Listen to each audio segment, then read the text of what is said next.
guys, it's Amy at Zoe Beck, and I'm going to do my April 2023 book haul part 2. So this is all the books that I bought that were not at library book sales.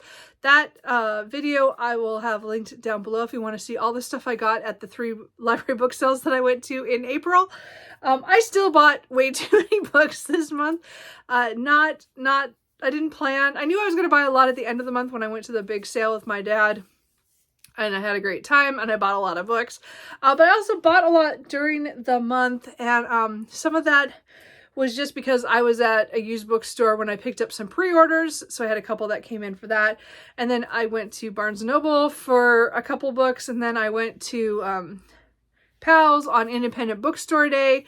And so it accumulated. There's quite a bit of stuff here that I bought over that time period. So the first one I'm going to show you is actually, I'm not replacing. I'm probably not going to get rid of this other book because of sentimental values. But I did get a new copy of Stone of Farewell by Tad Williams. I found it for $2 for this awesome cover. It's exactly the same one as the one I have, except that mine, I never had a cover for it. When I got it at a used bookstore, when I was a teenager, that's the best I could do, and I couldn't afford a new hardback at the time, so I bought it used, and it didn't come with the cover. So this one has the cover, and it's perfectly intact. The only thing in here is there's some kind of stamp that's crossed out inside. Other than that, it's a beautiful copy. So this will probably be the one that goes on the front of my shelves, but I'm probably not going to get rid of my other copy just because it has I'm going to just cross out it has I had little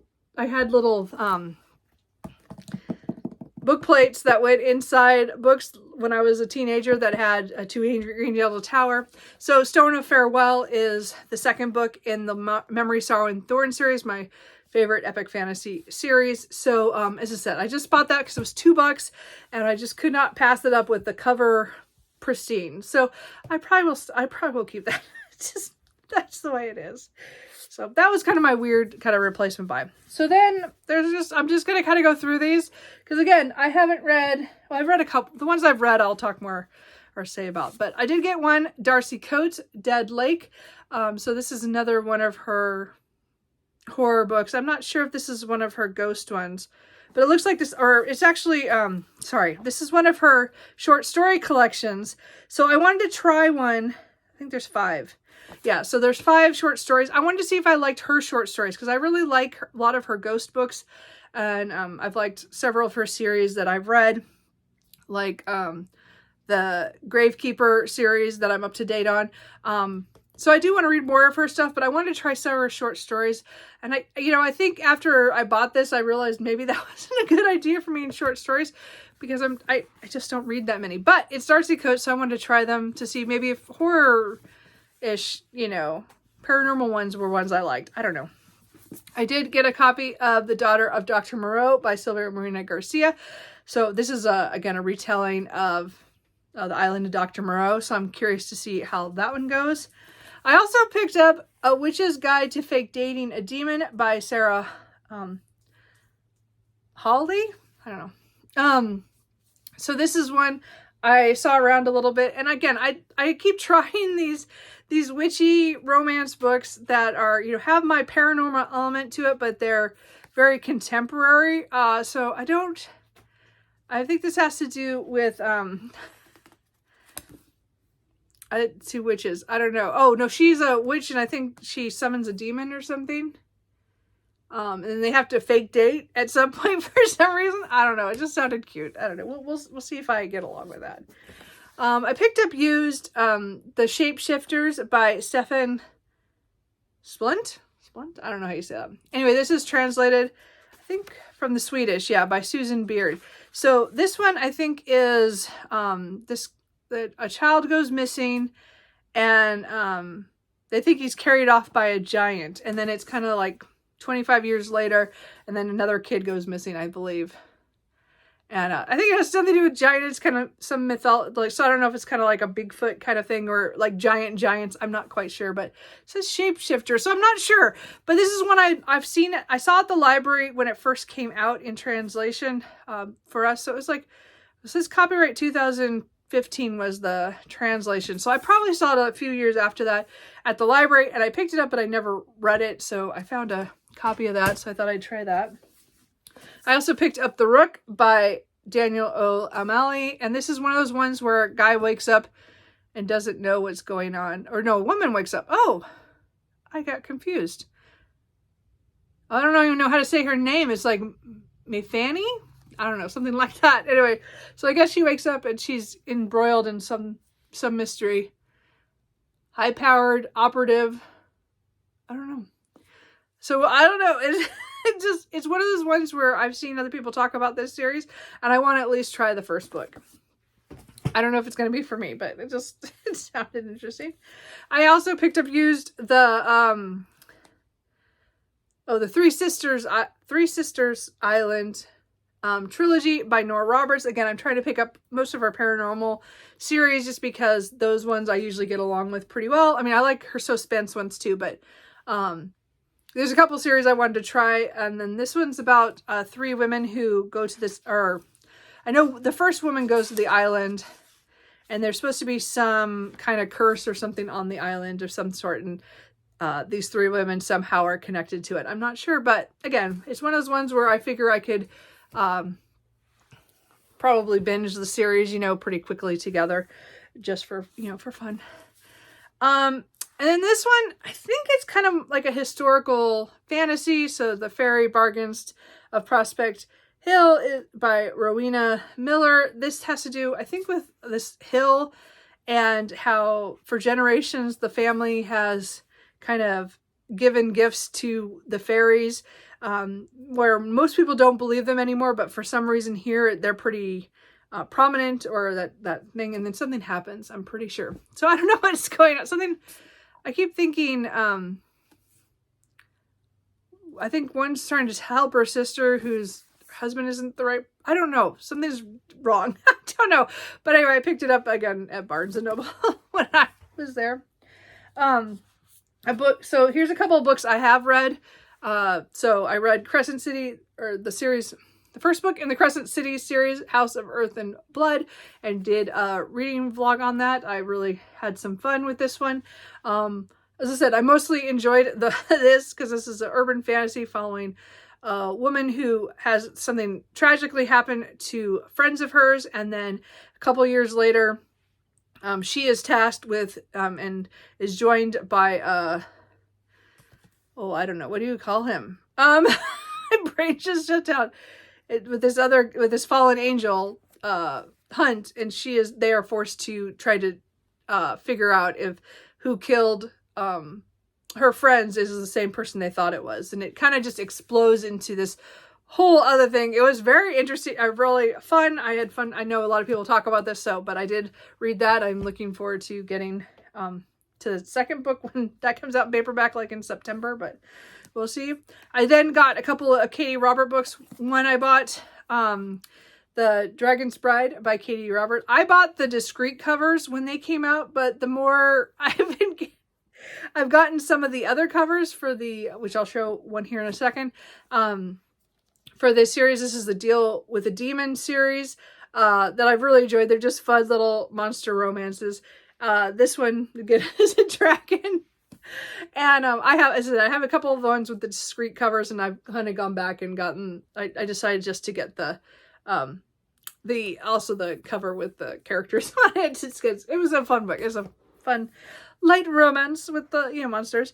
For her Patreon, she sent out the Gargoyles Captive. So this was the newest one, which I read I got it on Kindle to support her, and then I got the copy from Patreon. So anyway, so that's is this number 3 or 4? I've lost track. Oh, she did send a little thing. I can't remember what number we're on. It's 3 or 4. I don't know where I put these. So anyway, but the point is, I think it's I think this is 3. Anyway, so I'm the series I've been enjoying. Again, that one's a gargoyle. And this one kind of also connects to the Court of the Vampire Queen. So that was kind of interesting. And then I did get Dark Olympus Shorts Volume 1, but I also bought a copy. So what happened is that she released these on her Etsy shop, and I didn't even think about it. I just bought it. And so I bought that when I bought the copy of The Dragon's Bride to get that on my shelf. And then she sent one with the Patreon thing. So I have 2. I'm not sure what I'm going to do with that. So I don't know what I have 2 of that copy. Not sure what I'm going to do with that. Okay, so then the rest are all fantasies. I did get my pre-order of The Bone Shard War by Andrea Stewart. I just realized this is the book. I was like, what else did I pre-order this month? I think this is my only pre-order. I'm pretty sure. Anyway, I'm getting confused. So this is the 3rd and final book in the Drowning Empire series. Again, I know Andrea Stewart, so I'm buying her books to support her. I hope to get around to finally reading this series. I've heard really good things. So this is about the Bone Shard Daughter is the first book. The Bone Shard Emperor is the second book. We are following characters who are on different kind of missions. Lynn is the daughter of the Emperor, and she has lost most of her memories, and she is trying to remember things as well as trying to show her father that she can take over and help save the kingdom or the empire. And then there is Jarvis, who is been trying to find his missing wife, and then he gets kind of caught up in other things going on with helping people save their children, moving things around. Yeah, so I said I'm gonna get to this series. I feel bad because she is my friend, but I think that's the other problem, is that it's just it's a friend writing something is different from writing from somebody you've never read before, so it's really hard for me. So hopefully I'm hoping to get to that at some point soon. We'll see what happens. Then I'm gonna have a couple books that are I just bought on a whim. Here's my other one I bought at Barnes & Noble, is Empire of Exiles by Aaron M. Evans. So this is the first book in the Books of the Absurd. I can't say that word. You know what? I should know how to say that word, but it's just not coming out of my mouth. So I hear that this is really, sounds really good. Something about, I think, a scribe who gets kind of caught up in some ancient things, and then something from the past is going on. I don't know, but the map is really cool. That's why. It's been one of those fantasies I wanted to pick up. I got a reman copy of The Forever Sea by Joshua Phillips Johnson. So this one I've seen since it came out, that I wanted to try. It has to do with the land is like, they have ships on the grasslands, I think is what this one is. I'm not sure what it's about other than that, but this copy was not the one that I'd been looking for, but again, I got it pretty cheap at Powell's, so I bought it. Another one I got a reman copy of was The Girl Who Could Move It With Her Mind by Jackson Ford. So this is, again, I'm pretty sure it's kind of like urban fantasy, with psychic stuff, but I don't know anything about it. I got it. I mean, it looks pretty urban fantasy. Anyway, sorry. So we'll see what happens. Again, I think it's a trilogy. Was this science fiction? Anyway, I don't know. I picked this up on a whim. It's been on my list to get for a really long time, and then again, I said I got it cheap that day at Powell's. I then bought 2 books that are continuations of the First Law series. So this is Farther Into the World. This is Little Hatred and The Trouble with Peace. I bought these even though I've not continued the First Law series yet. I'm hoping to do that fairly soon. But these are the next trilogies. And again, I found remand copies of them, so they were cheap. But they, as I said, there. So I'll get to them sometime, because I am trying to do the catch-up book club with Becca and the Books, even though I'm behind. I picked up another remand copy of a book in a series I haven't started, though. This is the Oleander Sword by Tasha Shuri. So I own like 3 books of hers and I haven't read any of them yet. This is book 2 in the Burning Kingdoms series. So the first one was the Jasmine Throne, and then this is book 2. So it was the Remand copy. So I got it cheap. So I decided I might as well put it on my shelf. We'll see what happens. And then the last 2 are ones I kind of bought because I just did. I don't know why. These are book 2 and 3 of the Hostage of Empire series. I don't know why I bought both of these, but they both dropped in price so much that I was like, oh, I'll just get them. The first book is called The Throne of the Five Winds. And from what I'm almost positive that this is the same author, Lola St. Croix, which I'm reading the Dante Valentine series of. And I've read several of her series in the past. So this is her, this epic fantasy series that's under a different name. I'm pretty sure that's who I saw. Anyway, the point is that I did not need to buy these, but yeah, Lola St. Croix. Yeah, so I didn't need to, and I don't know anything about them because these are books 2 and 3 in an epic fantasy series, but I got them. So those are all the books that I bought that were not in library book sale haul. I bought quite a bit, and April, it's like I think I did so well in January, February, March, but it kept getting bigger and bigger, and then this month it would have been fine. Like this 22 is not great, but at least it would have been kind of on par with the other months, except for all the library book sale buys. So I kind of blew that all out of the water. So as I said, we're not counting those library books, right? Like those library book hauls, that doesn't count. These ones, yeah. I was like the hit for these ones, but the other ones, no. Anyway, so if there are any of these books that you think I need to read sooner rather than later, any of these series that I need to get to, or a few of the standalones that I got, which ones have you enjoyed, or what you think I will enjoy, or what I should try to get to, let me know. As I said, I was just buy happy, clearly. So now I gotta find room on my shelves for all these books and those library books. Oh, we'll see what happens. Library book sale books. Anyways, we'll see what happens. So let me know what you bought in April. Anything good? Let me know, and I will talk to you guys later. Bye.